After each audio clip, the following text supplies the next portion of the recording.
In this lesson, we will take a look at how to create and print a small wall-mounted key holder. This is what the finished result will look like. It is just a simple demonstration of some of the basic modeling tools one might use in their own projects. This involves the usage of cutting and deformation tools as well as primitives such as you see here. We'll begin from the splash screen by choosing Modeling with Voxels.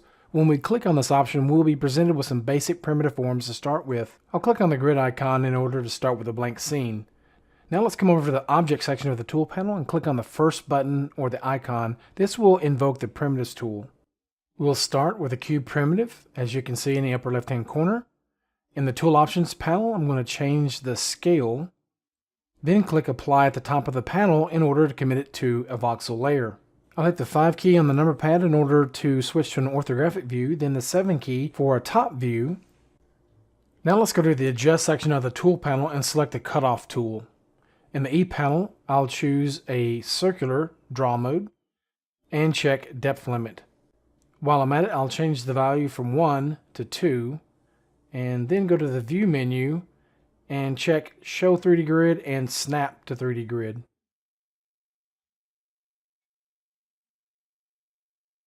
Now I'll go back to the View menu and choose Grid Density. I want to check Custom so that I can reduce the grid size.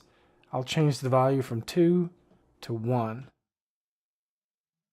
I can now click on the intersection of the grid points and drag away from it in order to create the circular shape. This time I want to cut all the way through the object, so I'll go back to the E panel and uncheck Depth Limit. I'll start from the same grid intersection with snapping enabled and drag out another circle. What this has done is given us a hole with an inset in order to mount the key holder to the wall using a screw. I want to create a custom shape, so I'll hit the S key to turn symmetry on and go to the E panel and choose a polygonal lasso. Now I'll proceed to draw the cutting shape.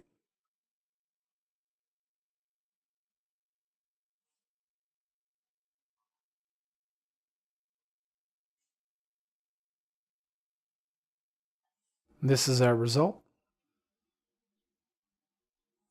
Let's now go back to the Primitives tool and choose a cylinder this time. I'll reduce the radius to 3. Since we have symmetry enabled, we need to move the cylinder to one side of the axis plane so 3DC printing can mirror a copy to the opposite side. I'll hit the 4 key to go to a left side view and then hit the Apply button in order to apply it to the currently selected layer. From the Adjust section of the tool panel, I'll choose the Pose tool. The line selection method is the default, and I'll use that to create this gradient.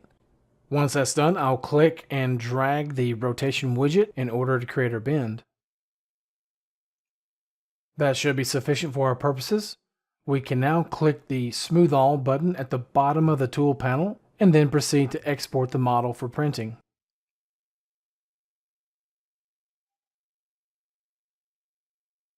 Here is the model being printed.